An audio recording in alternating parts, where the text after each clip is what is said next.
তেলে কিছু ভাজার পর আমরা যেই তেল ফেলে দিই, ফেলে দেওয়া এই তেলে বিমান চালাতে ব্যবহার করা যায় কিনা তা নিয়ে স্পেনে গবেষণা চলছে।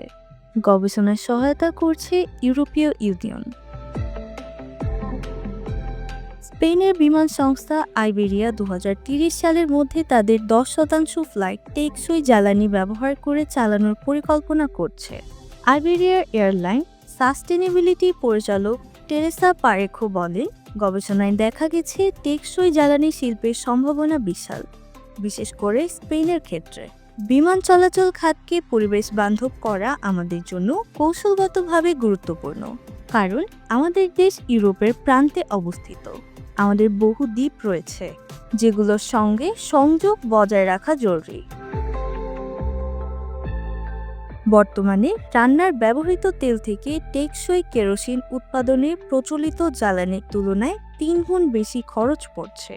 তবে সরবরাহ বাড়লে এর ব্যয়ও কমে আসবে বলে আশা করা হচ্ছে। স্পেনের আন্দালুসিয়ায় নতুন একটি রিফাইনারি নির্মাণ করা হচ্ছে, যেখানে আরও বেশি বর্জ্যকে জ্বালানিতে পরিণত করা হবে। এটি ইউরোপের সবচেয়ে বড় টেকসই জ্বালানি রিফাইনারি হতে যাচ্ছে। এই খাতে ইউরোপীয় ইউনিয়নের গুরুত্বপূর্ণ ভূমিকা রয়েছে।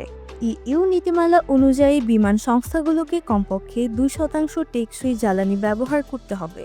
2030 সালে এই হার 6% এবং 2050 সালের মধ্যে 70% উন্নতি করার পরিকল্পনা রয়েছে।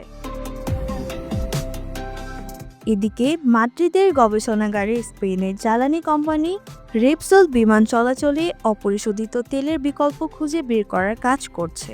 জার্মান এয়ারোস্পেস সেন্টার রান্নার ব্যবহৃত তেলের পরিবেশগত প্রভাব নিয়ে গবেষণা করেছে।